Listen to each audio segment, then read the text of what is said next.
তৃণমূলে তো চুরি বাটপেটের নিচের তলায়।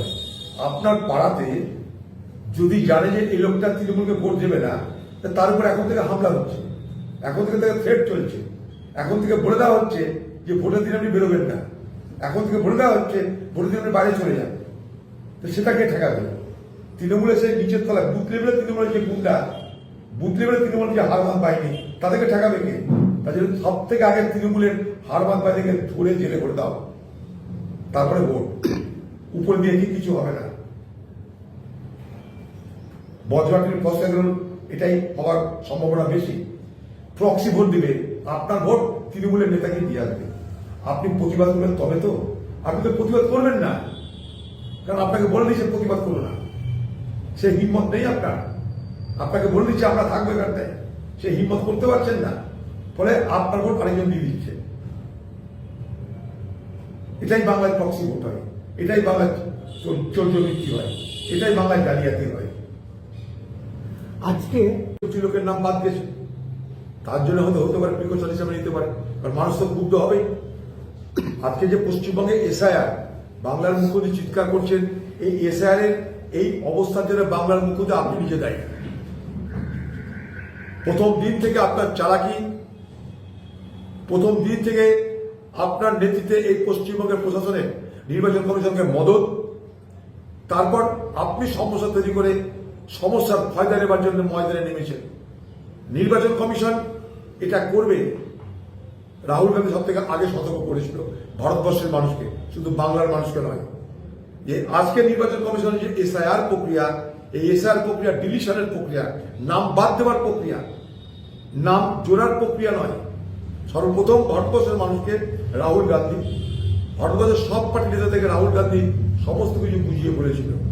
সেই সময় বাংলার মুখ্যমন্ত্রী চুপ করেছিল, না বিধানসভায় না লোকসভায় কোথাও পশ্চিমবঙ্গে তৃণমূলের কোনো আওয়াজ সেটাকে দেখা যায়নি। আজ যখন দেখছে নাম বাদ যাচ্ছে, চলো ভদ্র বলে রাজনীতি করতে হবে। নামটা বাদ গেল কেন? যদি বিডিও, এসডিও, এআরও, এইআরও, ডিইও সব সরকারি, আজকে সরকারি যারা কর্মচারী, তারা কেন মদত করলো না ঠিক মতন? কেন সংখ্যালঘু এলাকায় বিশেষ করে নজর দিল না রাজ্য?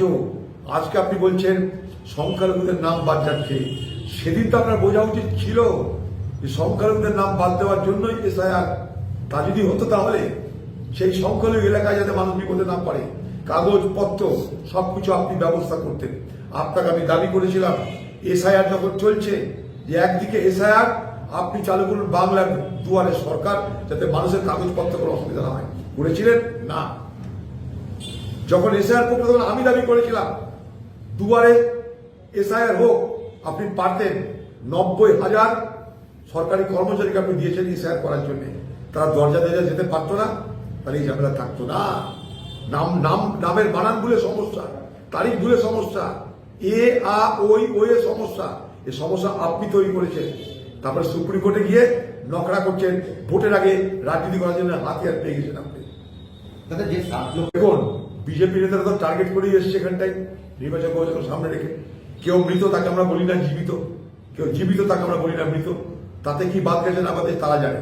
আমার বক্তব্য হচ্ছে যে যারা নাম বাদ গেছে তারা সবাই রাস্তায় বেরিয়ে আসুন, তাদের সকলের জন্য আমরা আছি। কার নাম বাজাচ্ছে, কেন বাজাচ্ছে, তারা সবাই বেরিয়ে আসুন রাস্তায়। এই জিনিস যে হবে, এটা যে হতে পারে, এই সম্ভাবনার কথা সব থেকে আগে আমরা বলেছি। সবকিছু হয়ে যাওয়ার পর যখন রোগী মরে গেছে, তখন তার উপরে আতর ছিটিয়ে বাংলার মুখ্যমন্ত্রী রাজনীতি করতে পারেন না। সব থেকে আগে রাজ্যকে এগিয়ে আসতে হবে। সুপ্রিম কোর্ট যান কালকে, সুপ্রিম কোর্ট কালকে যান, বলুন যে ভোটারের ভোট দেওয়ার অধিকার কেড়ে নিলে আমরা বাংলায় ভোট বয়কট করব। বলুন মানুষের ভোট দেওয়ার অধিকার না থাকলে বাংলায় ভোট বয়কট করুন বাংলার মুখ্যমন্ত্রী। চলে যান সুপ্রিম কোর্ট। যোগ্যতা থাকা সত্ত্বেও যদি ভোটারের নাম তালিকায় না ওঠে, তাহলে এই ভোটের কোনো মানে হয় বলে মনে করি না। এই জায়গা থেকে কি তৃণমূলে তো চুরি বাটপেটের নিচের তলায়। আপনার পাড়াতে যদি জানে যে এই লোকটা তৃণমূলকে ভোট দেবে না, তার উপর এখন থেকে হামলা হচ্ছে, এখন থেকে তাকে থ্রেট চলছে, এখন থেকে বলে দেওয়া হচ্ছে যে ভোটের দিন আপনি বেরোবেন না, এখন থেকে বলে দেওয়া হচ্ছে ভোটের দিন আপনি বাইরে চলে যান। তো সেটাকে ঠেকাবে তৃণমূলের সেই নিচের তলায় বুথ লেভেলের তৃণমূলের যে গুন্ডা, বুথ লেভেলের তৃণমূল যে হারমান পায়নি তাদেরকে ঠেকাবে কে? তার জন্য সব থেকে আগে তৃণমূলের হারমান পায়নিকে ধরে জেলে ভরে দাও, তারপরে ভোট। উপর দিয়ে কি কিছু হবে না। বজ্রাটির কষ্টের এটাই হওয়ার সম্ভাবনা বেশি। প্রক্সি ভোট দিলে আপনার ভোট তৃণমূলের নেতাকে দিয়ে আসবে। আপনি প্রতিবাদ করবেন তবে তো, আপনি তো প্রতিবাদ করবেন না, কারণ আপনাকে বলে দিচ্ছে প্রতিবাদ করো না, সে হিম্মত নেই আপনার। আপনাকে বলে দিচ্ছে আমরা থাকবো এখানটায়, সে হিম্মত করতে পারছেন না, ফলে আপনার ভোট আরেকজন দিয়ে দিচ্ছে। এটাই বাংলায় প্রক্সি ভোট হয়, এটাই বাংলায় চৌর্যবৃত্তি হয়, এটাই বাংলায় জালিয়াতি হয়। আজকে কিছু লোকের নাম বাদ গেছে, তার জন্য হয়তো হতে পারে প্রিকশন হিসাবে নিতে পারে, কারণ মানুষ তো ক্ষুব্ধ হবেই। আজকে যে পশ্চিমবঙ্গে এসআইআর, বাংলার মুখ্যমন্ত্রী চিৎকার করছেন, এই এসআইআর এর এই অবস্থার জন্য বাংলার মুখ্যমন্ত্রী আপনি নিজে দায়ী। প্রথম দিন থেকে আপনার চালাকি, প্রথম দিন থেকে আপনার নেতৃত্বে এই পশ্চিমবঙ্গের প্রশাসনের নির্বাচন কমিশনকে মদত, তারপর আপনি সমস্যা তৈরি করে সমস্যার ফায়দা নেবার জন্য ময়দানে নেমেছেন। নির্বাচন কমিশন এটা করবে, রাহুল গান্ধী সব থেকে আগে সতর্ক করেছিল ভারতবর্ষের মানুষকে, শুধু বাংলার মানুষকে নয়। যে আজকে নির্বাচন কমিশনের যে এসআইআর প্রক্রিয়া, এই এসআইআর প্রক্রিয়া ডিলিশনের প্রক্রিয়া, নাম বাদ দেওয়ার প্রক্রিয়া, নাম জোড়ার প্রক্রিয়া নয়। সর্বপ্রথম ভারতবর্ষের মানুষকে রাহুল গান্ধী, ভারতবর্ষের সব পার্টি নেতা থেকে রাহুল গান্ধী সমস্ত কিছু বুঝিয়ে বলেছিল। সেই সময় বাংলার মুখ্যমন্ত্রী চুপ করেছিল, না বিধানসভায় না লোকসভায় কোথাও পশ্চিমবঙ্গের তৃণমূলের কোনো আওয়াজ সেটাকে দেখা যায়নি। আজ যখন দেখছে নাম বাদ যাচ্ছে, চলো ভদ্র বলে রাজনীতি করতে হবে। নামটা বাদ গেল কেন? যদি বিডিও, এসডিও, এআরও, এইআরও, ডিইও সব সরকারি, আজকে সরকারি যারা কর্মচারী, তারা কেন মদত করলো না ঠিক মতন?